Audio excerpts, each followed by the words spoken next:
శ్రీ గురుభ్యో నమః. నమస్కారం. అందరూ కూడా మీ యొక్క ఇష్టదైవాన్ని ప్రార్థన చేసుకోండి. మీ తల్లిదండ్రులకి ప్రార్థన చేసుకోండి. నూతన సంవత్సరాన్ని ప్రారంభిస్తున్నాం. ఎన్నో ఆశలతో, ఎన్నో కోరికలతో ఎప్పుడెప్పుడురా వస్తుంది తెలుగు ఉగాది శుభాకాంక్షలు అందరికీ చెప్తామా? ఈ ఉగాది సంవత్సరం నాకు ఎలా ఉండబోతుంది? నా జీవితం ఎలా ఉండబోతుంది? ప్రపంచం ఎలా ఉండబోతుంది? ఆర్థికం ఎలా ఉండబోతుంది? వ్యవసాయం ఎలా ఉండబోతుంది? జీవితాలు ఎలా ఉండబోతున్నాయి, విద్యలు ఎలా ఉండబోతున్నాయి, వర్షాలు ఎలా ఉండబోతున్నాయి, రాజకీయం ఎలా ఉండబోతున్నాయి అని ప్రతి ఒక్కరికి ఒక క్వశ్చన్ మార్క్స్ ఎప్పుడు ఉగాది కోసం ఎదురు చూస్తున్నటువంటి మా ప్రేక్షక మిత్రులందరికీ కూడా పేరు పేరున శుభాకాంక్షలు. ఇప్పటి వరకు మా యొక్క ఛానల్ని ఆరాధిస్తూ ప్రోత్సాహం చేస్తూ సబ్స్క్రైబ్ చేస్తూ ఈ ఛానల్లోని విశేషాలు అందరికీ మీ మిత్రులకి అందరికీ తెలుపుతూ ఉన్నటువంటి మీ యొక్క గొప్ప మనసుకి ధన్యవాదాలు. ప్రతి ఒక్కరికి కూడా పరాభవనామ సంవత్సర శుభాకాంక్షలు. ముందుగా మనం దైవ ప్రార్థనతో ప్రార్థన చేసుకుంటా. మీ ఇష్టదైవాన్ని ప్రార్థన చేసుకోండి.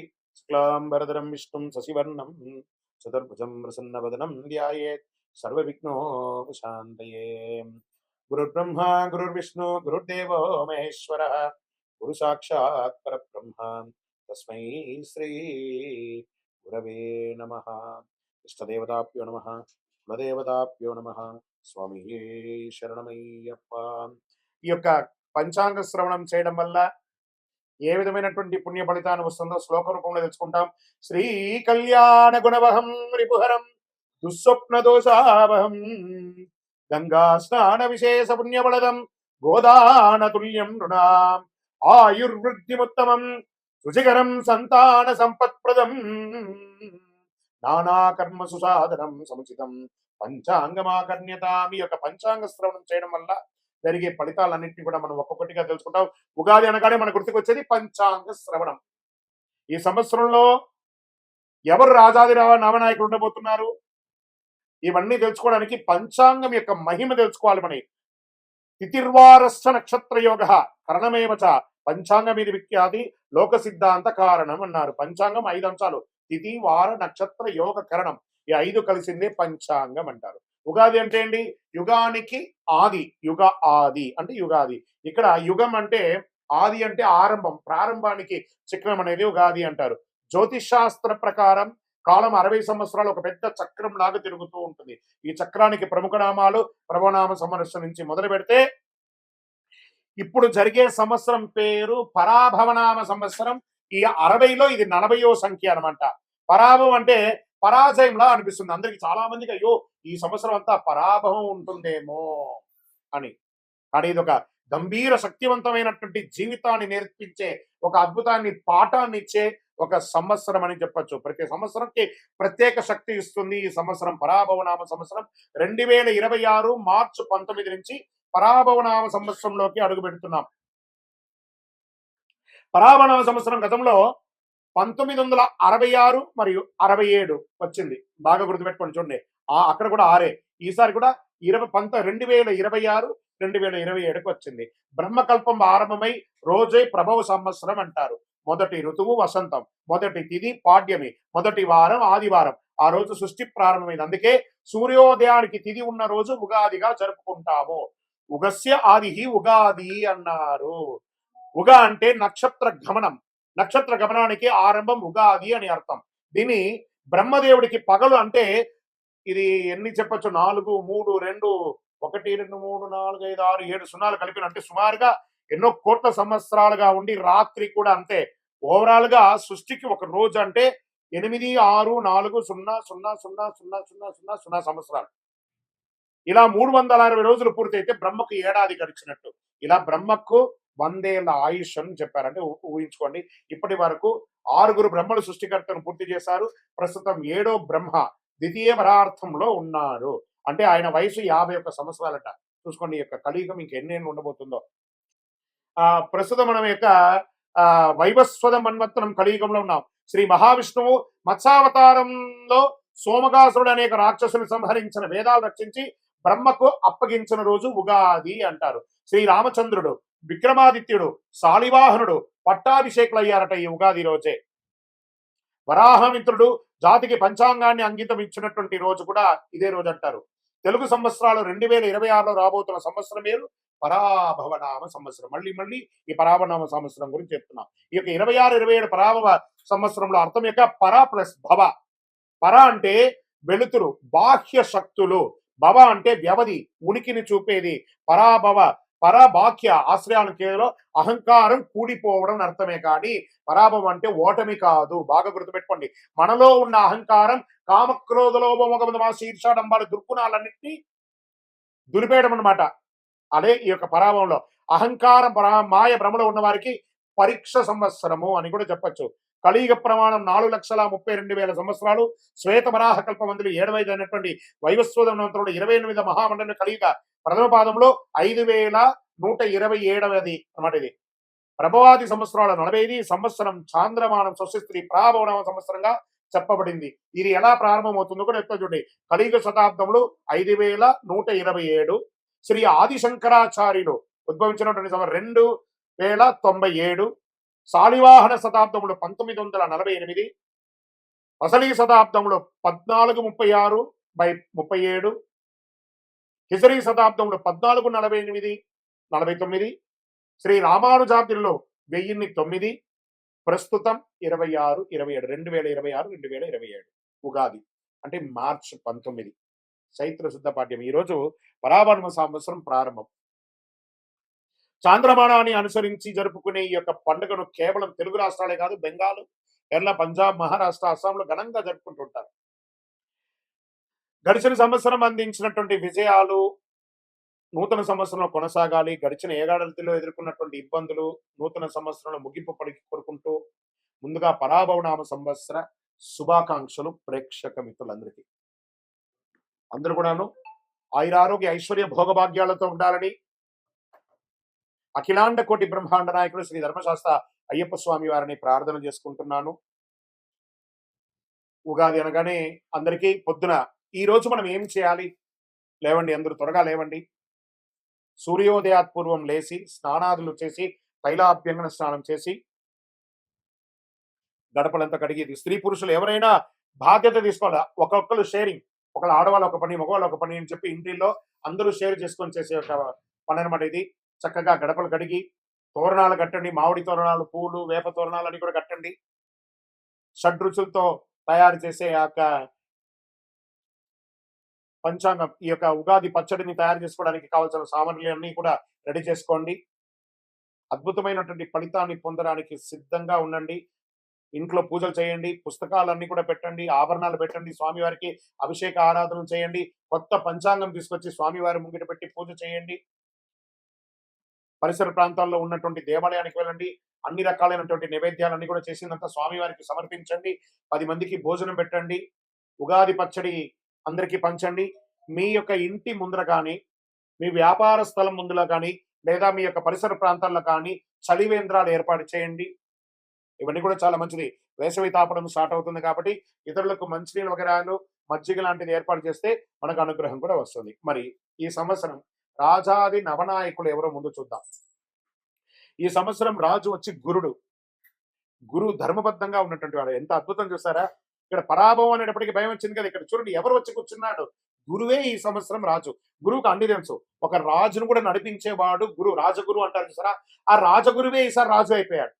ఎంత అద్భుతం అంటే ధర్మబద్ధమైన పాలన సాగుతుంది, న్యాయ వ్యవస్థ బలపడుతుంది, బ్యాంకింగ్ మరియు ఆర్థిక వ్యవస్థ అభివృద్ధి చెందుతుంది, విద్యా ఆధ్యాత్మిక సేవా రంగాలకి గౌరవం పెరుగుతుంది, నిత్యావసర వస్తువులు ప్రజలకు అందుబాటు ధరల్లో లభిస్తుంది, దేశం సర్వతోముఖి అభివృద్ధికి సాధిస్తుంది. ఇక్కడ మంత్రి కుజుడయ్యాడు. అగ్నిమాపక విపత్తు, నిర్వహణ వ్యవస్థలో అప్రమత్తంగా ఉండాలి. అగ్ని ప్రమాదాలు, రోడ్డు ప్రమాదాలు పెరిగే అవకాశాలు, యుద్ధ వాతావరణం కూడా తీసుకొస్తాడు. ఈ యొక్క అంగారకుడికి ఉన్నాడు. ఇప్పుడు ఆల్రెడీ మనం చూస్తున్నాం యుద్ధ వాతావరణం అన్ని చోట ఉంది. జాగ్రత్త పడండి. మరి ఏమేమి చేసుకోవాలి? మీ యొక్క ఇళ్లలో కూడాను అన్ని జాగ్రత్తలు తీసుకోవాలి. గ్యాస్, పెట్రోల్ ఇవన్నీ కూడా పెరిగే అవకాశాలు బాగున్నాయి. కఠినమైనటువంటి చట్టాలు అమలవుతాయి. పాలకులు మరియు ప్రతిపక్షాల మధ్య రాజకీయ వేడుక పెరుగుతుంది, రాజకీయ ఒత్తిడి వస్తుంది, రాజకీయ అశాంతి, రాజకీయ సంక్షోభం కూడా వచ్చే అవకాశాలు ఉన్నాయి. మరి సేనాధిపతి చంద్రుడు, ఆయన సౌమ్యంగా ఉంటాడు. అంతర్జాతీయ సరిహద్దుల్లో శాంతి నెలకొంటుంది. మన దేశం నుంచి శాంతి దూతలు వెళ్తారు. అది చక్కగా సక్సెస్ అవుతుంది. సైనికుల సంక్షేమానికి ప్రాధాన్యతనిస్తారు. నావికా దళం బలోపేతం అవుతుంది. ప్రజలు భయాందోళన లేకుండా జీవనం సాగిస్తారు. సమృద్ధిగా వర్షాలు పడతాయి. ఇంకా సస్యాధిపతి శుక్రుడు ఉల్లి, వెల్లుల్లి, పత్తి పంటలు బాగుంటాయి. బియ్యం, ధాన్యం కూడా బాగుంటుంది. పూల తోటలు, ఉద్యానవనాలు మంచి లాభాన్నిస్తాయి. పండ్లు సమృద్ధిగా పెరుస్తాయి. గ్రీన్ హౌస్ మరియు వ్యవసాయ అభివృద్ధి చాలా మెరుగవుతుంది. ఇంకా ధాన్యాధిపతి బుధుడయ్యాడు. Online grocery, agri, e commerce వ్యాపారస్తులు బాగా పెరుగుతాయి. అకాల వర్షాలతో నిల్వ ధాన్యాలకు కొంత ఇబ్బందికి వచ్చే అవకాశాలు ఉన్నాయి. లాజిస్టిక్ మరియు సరఫరా వ్యవస్థలందు అభివృద్ధి పెరుగుతాయి. చాలా కొరియర్ సర్వీస్ కానీ, ట్రాన్స్పోర్ట్స్ కానీ చాలా అద్భుతంగా అవుతుందని కూడా చెప్పొచ్చు. ఇంకా అర్ఘ్యాధిపతి చంద్రుడయ్యాడు. ఆర్థిక వ్యవస్థ స్థిరంగా ఉంటుంది. వడ్డీ రేట్లు సామాన్యుడికి అందుబాటులో ఉంటాయి. వ్యవసాయానికి అనుకూల వర్షాలు పడతాయి. ఎఫ్ఎంసీజీ మరియు ఫార్మా రంగం వారికి, మెడికల్ రంగం వారికి చాలా అద్భుతంగా ఉంటుందని కూడా చెప్పడం జరిగింది. మేఘాధిపతి కూడా చంద్రుడే. ఈసారి 3 వచ్చారనమాట ఆయనే. అనుకూల వాతావరణం పరిస్థితులు, నైరుతి మరియు ఈశాన్య ఋతుపవనాలు బలంగా ఉంటాయి. సమృద్ధిగా వర్షాలు పడతాయి. రిజర్వాయర్లు మరియు ప్రాజెక్టులు నిండిపోతాయి. కొంత ఓవర్ఫ్లో కూడా అయ్యే అవకాశాలు ఉన్నాయి. రైతులకి అనుకూలమైనటువంటి కాలం. కుడి ఎడమ కాలువలన్నీ కూడా నిండుగా వెళ్ళి అన్ని పక్కల పంటలు 2 నుంచి 3 పంటలు తీసుకునే అవకాశాలు ఎక్కువ కనబడుతున్నాయి. ఇంకా రసాధిపతి సూర్యుడు. నువ్వులు, నూనె, బెల్లం ధరలు స్థిరంగా ఉంటాయి. ఉప్పు ధరలు నియంత్రణలో ఉంటాయి. ఫార్మసిటికల్ మరియు రసాయన ఎరువులు ధరలు పెరిగే అవకాశాలు ఉన్నాయి. ఆహార కల్తీపై ప్రభుత్వ దాడులు జరిగే అవకాశాలు ఉన్నాయి. మీరు ఎక్కడ వచ్చి కూర్చోనంటే హోటల్స్ బాగా చూసుకోండి. ఈ యొక్క ఫాస్ట్ ఫుడ్స్ ఏరియాల్లో ఇవన్నీ ఉన్నాయి చూసారా, ఎక్కడ పడితే అక్కడ దీంట్లో అంతా కూడా కల్తీలు బయటపడతాయి. జాగ్రత్త. నీరసాధిపతి శుక్రుడు. లగ్జరీ వాహనాలు, విదేశీయ బ్రాండ్ వినియోగాలు, ఎలక్ట్రానిక్ ఫోన్స్, కాస్మెటిక్స్, సిల్క్ వస్త్రాలు గిరాకీ పెరిగే అవకాశాలు ఉంటాయి. పూజా సామాగ్రిలు, కర్పూరం, అగరబత్తి, గంధం అమ్మకాలు పెరుగుతాయి. వజ్రాలు, ముత్యాలు వ్యాపారంలో లాభాలు ఉంటాయి. గోల్డ్ అండ్ సిల్వర్ లో మిశ్రమంగా ఉంటుంది. ఇంకా రాజాది ఉపనాయకులు ఉన్నారు. వారి ఫలితాలు పంచాంగ శ్రవణంలో కేవలం నవనాయకులకే కాకుండా ఉపనాయకులు కూడా చాలా ముఖ్యమైనది. ఇది ఆధారంగా దేశంలో వాణిజ్యం, ప్రజల జీవన విధానం, ఆరోగ్యం, వర్షాలు, మార్కెట్ పరిస్థితులు ఎలా ఉండబోతాయో తెలుసుకుంటాం మనం. పశుకాలకాధిపతి ఎవరైనా ఉన్నారంటే చంద్రుడు. ఈసారి చంద్రుడికి చాలా అవకాశాలు ఉన్నాయి. పశు సంపద అభివృద్ధి చెందుతుంది. పాల ఉత్పత్తి, డైరీస్ పెరుగుతుంది. డైరీ పరిశ్రమ చాలా లాభాల్లో ఉంటుంది. రైతులకి ఆదాయం పెరుగుతుంది. ఇంకా వనాధిపతి శుక్రుడు. అడవుల అభివృద్ధి, ఔషధ మొక్కల ఉత్పత్తి, ఆయుర్వేద పరిశ్రమలో అభివృద్ధి అయ్యే అవకాశాలు బాగా ఉన్నాయి. ఇంకా మళ్ళీ జలాధిపతి చంద్రుడు. నీటి వనరులు సమృద్ధిగా ఉంటాయి. చేపల పెంపకం, రొయ్యల పెంపకము, ఎక్స్పోర్ట్స్ ఇవన్నీ కూడా కలిసి వస్తాయి. జల వనరులపై ఆధారపడిన వ్యాపారాలు అన్ని కూడా ఈ యొక్క సీలో వెళ్ళే యొక్క షిప్పింగ్, ఇవన్నీ షిప్ యార్డ్స్, లేదా ఈ రసాయన సంబంధించిన ఎక్స్పోర్ట్స్ ఇవన్నీ కూడా బాగా కలిసి వస్తుంది. వాణిజ్యాధిపతి బుధుడు. వాణిజ్యం అభివృద్ధి చెందడానికి ఈ కామర్స్ వ్యాపారాలు పెరుగుతాయి. స్టార్టప్ కంపెనీస్ బాగా అభివృద్ధి చెందుతాయి. మల్టిపుల్ ఫండర్స్ వచ్చి ఇన్వెస్ట్ చేసే అవకాశాలు ఎక్కువ ఉన్నాయి. మళ్ళీ కర్షకాధిపతి చంద్రుడు. రైతులకు అనుకూల వాతావరణం, పంటలు మంచి దిగుబడి వస్తాయి. వ్యవసాయ రంగంలో చాలా అభివృద్ధి ఉంటాయి. ఇంకా వర్షాధిపతి చంద్రుడు. చంద్రుడికే చాలా అవకాశాలు ఉన్నాయి. మళ్ళీ చెప్తున్నాను. సమృద్ధిగా వర్షాలు పడతాయి. నీటి నిల్వలు పెరుగుతాయి. ప్రాజెక్టులు నిండుతాయి. ప్రజల్లో ధర్మభావన. ప్రజాధిపతి గురుడు. చూడండి, మళ్ళీ గురుడు ప్రజాధిపతి అయిపోయాడు. ప్రజాధిపతి అవగానే ప్రజల్లో ధర్మభావన పెరుగుతుంది. సేవా కార్యక్రమాలు పెరుగుతాయి. సామాజిక శాంతి నెలకొంటుంది. ఇది రాజాది నవనాయకుడి యొక్క ఉపనాయకుడి యొక్క ఫలితాలు. ఈ సంవత్సరం ఎక్కడ కూడా చూస్తే నెగిటివ్స్ తక్కువ కనబడుతున్నాయి, పాజిటివ్స్ ఎక్కువ కనబడుతున్నాయి. కొంత యుద్ధ వాతావరణం తప్ప అది కూడా కాంప్రమైజ్ అయిపోతుంది. టెన్షన్ పడాల్సిన అవసరం లేదు. కాస్త ఆర్థిక సంక్షోభం ఉంటుంది. ఇంటర్నేషనల్ లెవెల్లో ఉంది కాబట్టి అది చెప్పడానికి కొంచెం బాధగానే ఉంటుంది. కానీ ఇబ్బంది పడాల్సిన ఈ యొక్క దీంట్లో ఇప్పుడు మేషాది ద్వాదశ రాజులకి రాజపూజ్యం, అవమానం, ఆదాయం, వ్యయం. ఈ రాశిలో ఉన్న వాళ్ళకందరికీ కూడాను రాజపూజ్య, అవమానాదులు, ఆదాయ వ్యయాలన్నీ కూడా ఒక నెంబర్ మాత్రమే. మీ యొక్క వ్యక్తిగత జాతకం ద్వారానే సంపూర్ణంగా ప్రిడిక్ట్ అవడం. ఇది గోచార ప్రకారంగా చెప్తున్నాం. ఇప్పుడు 27 నక్షత్రాలకి కందాయ ఫలాలని చెప్తున్నాం. కందాయ ఫలం అంటే పంచాంగ శాస్త్రంలో ఒక సంవత్సరంలో ఆ నక్షత్ర జాతకులకి ధనం, ఆరోగ్యం, సుఖం, కష్టం వంటి ఫలితాలు సూచించే విధానం అని చెప్పొచ్చు. సాధారణంగా 3 కందాయాల సంఖ్య ఉంటాయి. మొదటి కందాయం సంవత్సర ప్రారంభం ఉగాది నుండి ఉంటుంది. రెండవ కందాయం మధ్యకాలంలో ఉంటుంది. మూడవ కందాయం సంవత్సర అంతంలో ఉంటుంది. సంఖ్యలో ఈవెన్ అయితే శుభం, బేసి అయితే కొంచెం కష్టం. పంచాంగం చెప్పబడతాయి. ఇప్పుడు నేను ఒక్కొక్కటిగా చెప్తుంటాను. మీరు ఈవెన్ లో ఉన్నారా, బేస్ లో ఉన్నారా ఒకసారి చూసుకోండి మీరు. అశ్విని నక్షత్ర జాతకులకి 5, 7, 3 కందాయపడం. భరణి నక్షత్రం వారికి 3, 5, 1 కందాయపడం. కృతికా నక్షత్రం వారికి 7, 3, 5. రోహిణి నక్షత్ర జాతకులకి 4, 6, 2.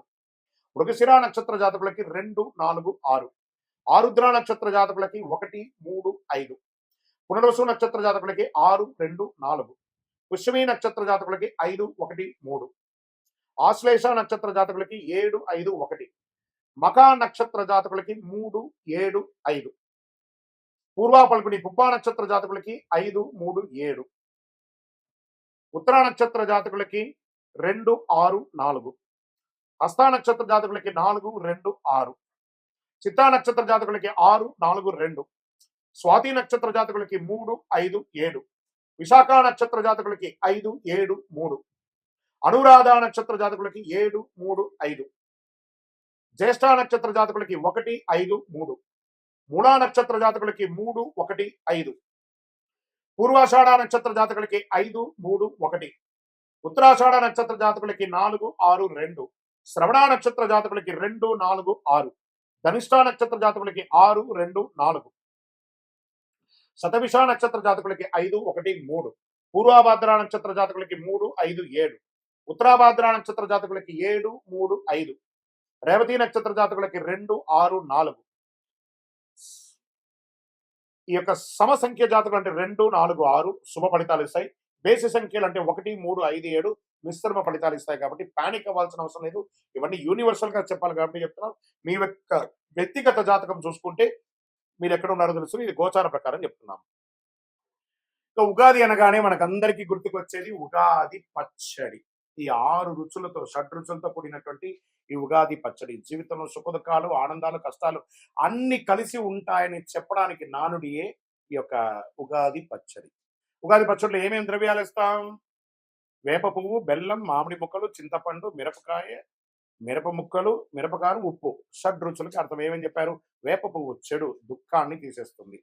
మళ్ళీ ఇది వచ్చేసి ఆధ్యాత్మికంగా ఆరోగ్యపరంగా అనేటప్పటికి లోపల ఉన్నటువంటి చెడు షుగర్, కొలెస్ట్రాల్ అన్నింటినీ కూడా నియంత్రించబడుతుంది ఈ వేప పువ్వు. బెల్లం తీపి ఆనందాన్ని ఇస్తుంది. మామిడి పులుపు ఆశ్చర్యాన్ని ఇస్తుంది అని చెప్పచ్చు. చింతపండు పులుపు అనుభవాన్ని ఇస్తుంది. మిరపకారం కోపం, ఉత్సాహాన్ని ఇస్తుంది. ఉప్పు జీవన సమతుల్యాన్ని ఇస్తుంది. ఉగాది పచ్చడి ప్రాముఖ్యత. ఉగాది రోజు ఉదయం స్నానం చేసి దేవుడికి నైవేద్యం పెట్టిన తర్వాత కుటుంబ సభ్యులందరూ తీసుకుంటారు ఈ యొక్క పచ్చడిని.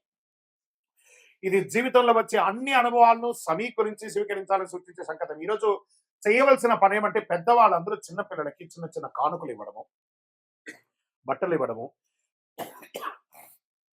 లేదా వాళ్ళ జీవితానికి కావాల్సిన ప్రణాళికలు అన్ని కూడా తయారు చేసుకోవడం, వాళ్ళ వివాహాలకి, ఉపనయనాలకి, వాళ్ళకి కావలసిన విద్యలకి కావాల్సిన ఏర్పాట్లంతా ఈ రోజు శ్రీకారం చుడతారు. అద్భుతమైనటువంటి ఉగాది పరాభవనామ సంవత్సరం ఉగాది పచ్చడిని అందరూ స్వీకరించి ఆనందంగా ఉండండి. ఈ సంవత్సరము మూడాలు అంటే ముహూర్తాలు కావాలి అని అంటే సమయంలో మూడాలు కూడా ఎప్పుడు ఉన్నాయి. మేము ఎప్పుడు ఆ జాగ్రత్త పడాలి అంటే శ్రీ పరాభవనామ సంవత్సరంలో మాధ్యమిక కర్తవ్య వివరాలు మనం ఎలా చెప్పబడుతున్నామంటే గురు మౌఢ్యమి 15/7/2026 నుండి 14/8/2026 వరకు 30 రోజులు ఉంటుంది. శ్రీ పరాభవనామ సంవత్సరం ఆషాఢ శుక్ల పాడ్యమి నుండి శ్రావణ శుక్ల విధియ వరకు శుక్రమౌఢ్యమి అంటే 19/10/2026 నుండి 29/10/2026 వరకు 10 రోజులు శ్రీ పరాభవనామ సంవత్సరం ఆశ్వయుజ శుద్ధ అష్టమి నుండి ఆశ్వయుజ బహుళ చవితి వరకు ఉంటుంది. సరే, వాస్తు కర్తరి అంటే వాస్తు కర్తరి ప్రారంభం రవి భరణి 3 ప్రవేశం మే 4, 2026. వాస్తు కర్తరి పరిసమాప్తం రోహిణి 2 ప్రవేశం మే 29వ తారీఖు అని చెప్పారు. మరి మేషరాశి వారికి రాజపూజ్యం 2, అవమానం 4, ఆదాయం 11, వ్యయం 5 అన్నారు. మరి ఏం చేయొచ్చు? వీళ్ళకి తీపి ఒగరు మిశ్రమంగా ఉంది. ఇది వచ్చి సంఖ్య మాత్రమే, ఇది మీ జీవితం కాదు. బాగా గుర్తుపెట్టుకోండి. ఇది గోచార ప్రకారమే చెప్తున్నాను. మీ వ్యక్తిగత జాతకంలో చూస్తే సంపూర్ణంగా ఈ సంవత్సరం ఎలా ఉందో చూడొచ్చు. శ్రీ పరాభవనామ సంవత్సరం మేషాది ద్వాదశ రాశులకి మనం ఫలితాలు తెలుసుకోవాలి. అందరూ ఎదురు చూస్తున్నటువంటి ఒక సమయం ఆసనం ఏంటని చెప్పి ఈ సంవత్సరం నాకు ఎలా ఉండబోతుంది ఒక్కొక్క రాశిగా చెప్తున్నాను. అన్ని వర్గాల వారిని దృష్టిలో పెట్టుకుని ఏదో ఈ రోజు రేపట్లో అన్ని మాధ్యమాల ద్వారా రకరకాలుగా భిన్న భిన్నంగా ఉంటుంది వింటున్నాం కదా! అలా కాకుండా అస్సలు ఎలా చెప్పబడింది జగద్గురుడు యొక్క పంచాంగంలో నుంచి వాళ్ళ యొక్క మంచి మంచి సిద్ధాంతులందరూ కూడా దీన్ని కూర్చొని పెద్ద పెద్ద పండితులందరూ కూర్చొని రాసినటువంటి విషయ ఆలోచనల నుంచే మనం మీకు చెప్పడం జరుగుతుంది. ఈ సంవత్సరం మేషరాశి ఫలితాలు ఎలా ఉన్నాయంటే అశ్విని, భరణి, కృత్తిక మొదటి పాదానికి జన్మించిన మీరు మేషరాశి వారిగా పరిగణించబడుతున్నారు. ఈ పరాభవ నామ సంవత్సరం మేషరాశి వారికి పరీక్షలతో కూడినటువంటి పురోగతి కూడా ఉంటుంది. ఎందుకంటే ఏళ్ళనాడు శని నడుస్తుంది, ప్రారంభ దశ. ఒక్క శని మాత్రమే బాలేదు. మిగతా గ్రహాలన్నీ బానే ఉన్నాయి గదా! ధైర్యం, క్రమశిక్షణ ఉంటే ఈ సంవత్సరం మంచి మార్పులు తీసుకొస్తారు. ఈ గ్రహ గోచార స్థితి ఈ సంవత్సరంలో మొత్తం శని మీ మీనరాశిలో 12వ స్థానంలో సంచరిస్తున్నాడు. ఇది ఏళ్ళనాటి శని యొక్క ప్రారంభ దశ అని చెప్పొచ్చు. అనవసరపు ఖర్చులు పెరుగుతాయి దీనివల్ల. విదేశీయ సంబంధాలు పెరుగుతాయి. మానసిక ఆలోచనలు ఎక్కువ అవుతాయి. ఆధ్యాత్మిక వైపు మొగ్గు చూసే అవకాశం ఉన్నాయి. ఈ సంవత్సరం ప్రారంభంలో గురుడు 3వ ఇంట ఉంటాడు. జూన్ 2, 2026 గురు 4వ ఇంటికి కర్కాటకంలోకి ప్రవేశిస్తున్నారు. అక్టోబర్ 31, 2026 గురు 5వ ఇంటికి సింహంలోను. జనవరి 25, 2027 ప్రగతిలో తిరిగి మళ్ళీ 4వ ఇంటికి వస్తున్నారు. ప్రభావం విద్య మరియు జ్ఞానాభివృద్ధి ఉంటుంది. గృహంలో సౌకర్యం పెరుగుతుంది. పిల్లల విషయంలో వివాహాది శుభకార్యాలు, ఉపనయనాదులు చేసే అవకాశాలు ఉన్నాయి. ఈ సంవత్సరం రాహు, కేతు ఎలా ఉన్నారంటే సంవత్సర ప్రారంభంలో రాహు 11వ ఇంట్లో, కేతు 5వ ఇంట్లో ఉన్నారు. డిసెంబర్ 6, 2026 రాహు 10వ ఇంట మకరంలోను, కేతు 4వ ఇంట కర్కాటకంలోనూ ఉంటారు. దీనివల్ల ఏమవుతుంది? ఉద్యోగంలో మార్పులు, కొత్త అవకాశాలు, కొంత మానసిక ఒత్తిడి ఉండే అవకాశాలు ఉన్నాయి. ఇంకా కుజగ్రహం మే 11, జూన్ 20, 2026 వరకు కుజుడు జన్మరాశిలో ఉంటారు. ధైర్యం పెరుగుతుంది. నిర్ణయాలు త్వరగా తీసుకుంటారు. కోపం నియంత్రించబడతారు. ఇంకా ఆదాయ పరంగా కూడా క్రమం పెరుగుతుంది. చాలా అద్భుతంగా కొత్త సంపాదన మార్గాలు కనిపిస్తాయి. ఖర్చులు కూడా పెరిగే అవకాశాలు ఉన్నాయి. ఉద్యోగ విషయంలో కొత్త బాధ్యతలు పెరిగే అవకాశాలు చాలా బాగున్నాయి. పై అధికారంలో ప్రెజర్స్ ఉంటాయి. ఎక్కడెక్కడి నుంచో మీరు ఎదురు చూస్తున్నారు చూసారా ప్రమోషన్స్ లేదా ఇంక్రిమెంట్స్, అవన్నీ కూడా ఏప్రిల్ తర్వాత కలిసి వచ్చే అవకాశాలు ఉన్నాయి. కొంత ఒత్తిడి ఉంటుంది. ప్రభుత్వ, ప్రైవేట్ రంగంలోనూ ఒత్తిడి ఉంటుంది. అసాంఘికమైనటువంటి కార్యక్రమాలకి ఉద్యోగస్తులు అస్సలు వెళ్ళకండి, జాగ్రత్త. ప్రభుత్వ ఉద్యోగులు ఉద్యోగం కోసం ప్రయత్నం చేసి ఎగ్జామ్ రాసిన వాళ్ళకందరికీ కూడా సివిల్స్ కానీ, గ్రూప్స్ లో కానీ ఎగ్జామ్ రాసిన వాళ్ళకి ఇది ఒక మంచి సమయం. డిఫెన్స్, పోలీస్, గవర్నమెంట్ సెక్టార్ లో ఉన్నటువంటి వాళ్ళకందరికీ కూడాను అన్ని సెక్టార్ల వాళ్ళకి కూడా మిశ్రమమైనటువంటి ఫలితాలు కనబడుతున్నాయి. ఇంకా వివాహాది శుభ కార్యక్రమాలకు వచ్చేటప్పటికీ ఎన్నో రోజులుగా ఆటంకమయ్యేదంతా కూడాను ఈ ఉగాది తర్వాత మంచి మంచి సంబంధాలు, రాముడి కళ్యాణం అయిన తర్వాత మీకు మంచి మంచి అవకాశాలు, స్త్రీ పురుషులు ఇరువురికి కూడా వచ్చే అవకాశాలు ఉన్నాయి. సంతాన యోగ్యం కూడా మీకు కలిగే అవకాశాలు ఉన్నాయి. కుటుంబ పెద్దల సహకారంతో కలుస్తుంది. ఈ ప్రేమ వ్యవహారంలో ఉన్న వాళ్ళు కాస్త పెద్దలతో ఒప్పించి చేసుకోండి, లేదా ఇబ్బంది పడే అవకాశాలు ఉన్నాయి. ఆరోగ్యానికి వచ్చేటప్పటికి నిద్ర సమస్యలు, బీపీ లాంటిది కొంచెం వచ్చే అవకాశాలు ఉన్నాయి. మానసిక స్ట్రెస్, ధ్యానం ఇవన్నీ కూడా చేస్తే మంచిది. భయపెట్టడానికి కాదు, ఒక శస్త్రచికిత్స మాత్రం అవకాశం ఉంది. అది అవ్వకుండా ఉండాలంటే డాక్టర్ని సంప్రదించండి. మీ ఆరోగ్యాన్ని మీరు జాగ్రత్తగా చూసుకోండి. ఇంకా ప్రయాణాల విషయంలో విదేశీయ ప్రయాణం కోసం, విదేశీయ చదువు, ఉద్యోగం కోసం ఉన్న వాళ్ళు కాస్త మిశ్రమ వాతావరణం కనబడుతుంది జూలై వరకు. ఎందుకంటే దేశమంతా కూడా, ప్రపంచమంతా కూడా యుద్ధ వాతావరణంలో ఉంది కాబట్టి ఇవన్నీ సెట్ అవ్వడానికి జూన్, జూలై అవుతుంది. జూలై తర్వాత మీకు విదేశీయ ప్రయాణం, ఉద్యోగాల అవకాశాలు ఉన్నాయి. చాలా మందికి లే ఆఫ్ అయిపోయిందండి మాకు, మేమేం చేయాలి అంటే, ఒక పక్క ఏళ్ళ శని నడుస్తుంది, ఒక పక్క ప్రపంచ ఆర్థిక మాంద్యం పడింది కాబట్టి ఇవన్నింటినీ దృష్టిలో పెట్టుకొని కాస్త ఉండండి. జూలై తర్వాత అన్ని సర్దుకుంటుంది. భారతదేశంలో ఉన్న వాళ్ళు మీరందరూ కూడా సురక్షితంగా ఉంటారు. విదేశాల్లో ఉన్నవాళ్ళు కాస్త జాగ్రత్తగా ఉండండి, అంతే. అదొకటి మాత్రం చూసుకోవాలి. ఇక వ్యాపారస్తులుగా ఉన్న వాళ్ళు చూసారా, వ్యాపారస్తులు, ఇండస్ట్రీస్ అంతా కూడా పెట్టుకున్న వాళ్ళకి ఈ సంవత్సరం అద్భుతమైనటువంటి కాలఘట్టం అని చెప్పొచ్చు. చాలా అద్భుతంగా ఈసారి వ్యాపారం ఉండబోతుంది. ఎక్సలెంట్ గా ఉంటారు. కొంచెం చిన్న చిన్న ఇబ్బందులు శని భగవానుడు, ఎందుకంటే నాడికి మీద వచ్చి కూర్చుంటున్నాడు శని భగవానుడు. కస్టమర్స్ తో మాట్లాడేటప్పుడు లేదా భాగస్వామ్యం వాళ్ళతో మాట్లాడేటప్పుడు జాగ్రత్తగా ఉండండి. భార్యాభర్తల మధ్య సఖ్యత పెరుగుతుంది. విలాసవంతమైనటువంటి జీవితాన్ని గడుపుతారు. టూర్స్, ఆధ్యాత్మిక టూర్స్ లేదా ప్రైవేట్ టూర్స్ కూడా వెళ్ళే అవకాశాలు బాగా కనబడుతున్నాయి. ఇంకా విద్యార్థులు చాలా కష్టపడి చదవాలి. కానీ మంచి ఉత్తీర్ణత పొందే అవకాశాలు బాగా ఉన్నాయి. వ్యవసాయదారులకైతే మెండైనటువంటి సంవత్సరం ఈ సంవత్సరం. చాలా అద్భుతంగా ఉంటారు వ్యవసాయదారులు. ఇప్పుడు ఈ నక్షత్రాల వారీగా ఈ సంవత్సరము ఎలా ఉంది అని చూస్తే, అశ్విని నక్షత్రం కొత్త అవకాశాలు, వ్యాపార ప్రారంభాలకి అనుకూలం, ప్రయాణాలు ఎక్కువ ఉండే అవకాశాలున్నాయి మేషరాశిలో. ఇంకా భరణి నక్షత్రం వారికి ధనలాభం, కుటుంబ బాధ్యతలు పెరుగుతాయి. జాగ్రత్తగా నిర్ణయం తీసుకోవాల్సిన అవకాశాలున్నాయి. ఇంకా కృత్తిక మొదటి పాదంలో ఉన్న వాళ్ళకి గౌరవం పెరుగుతుంది. ఉద్యోగంలో పురోగతి, నాయకత్వం పెరుగుతుందని చెప్పొచ్చు. ఇక ఓవరాల్‌గా ఈ సంవత్సరం 60+40 అనొచ్చు. 60% పాజిటివ్‌గా ఉంది. 40% మిశ్రమంగా ఉంది. దీనికోసం చిన్న పరిహారాలు మీరు కూడా దగ్గర ఉన్నటువంటి మీ గురువులను సంప్రదించి చేసుకోండి. లేదా మా ద్వారా తెలుసుకోవాలనుకుంటున్నారా?